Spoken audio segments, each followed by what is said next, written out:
Hey guys, it's James and I want to do a quick snapshot of the month of February. If you were to invest $1,000 in this line right here in QYLD, RYLD, or XYLD, the income funds for Global X, if you would have invested $1,000, what would you have at the end of the month? So to be able to read this here, we start in up here on this line, February 1st.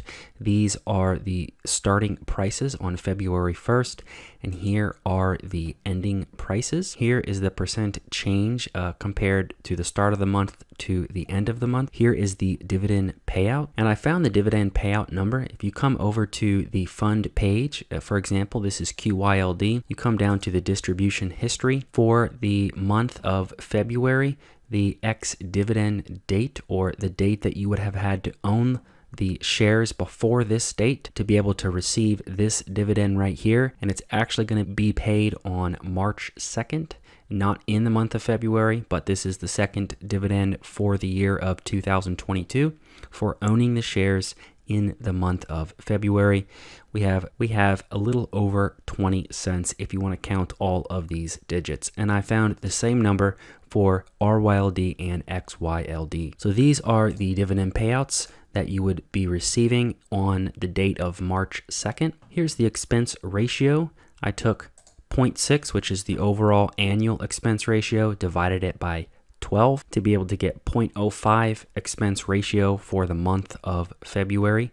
The amount invested, we can change that around, but to keep it all the same, we'll just do a simple amount of $1,000. You would have 47, close to 48 shares if you purchased at this price at $20.87. Your dividends received on March 2nd, if you own the shares before February 22nd, would have been $9.68.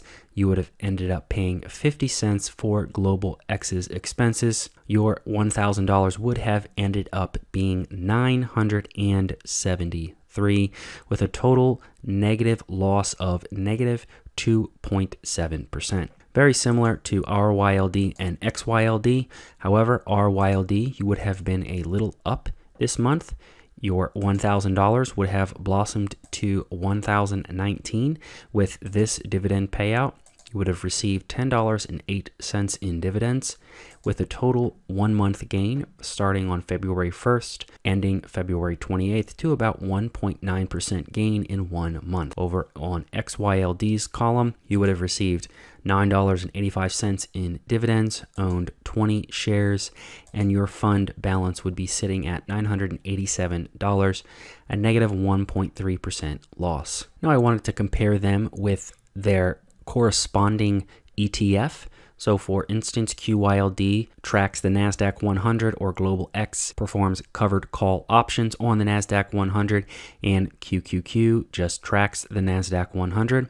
Here's the starting price for QQQ and the ending price, for a total loss of 5% in the month of February.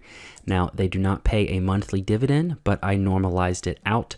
The trailing 12-month yield was $1.7.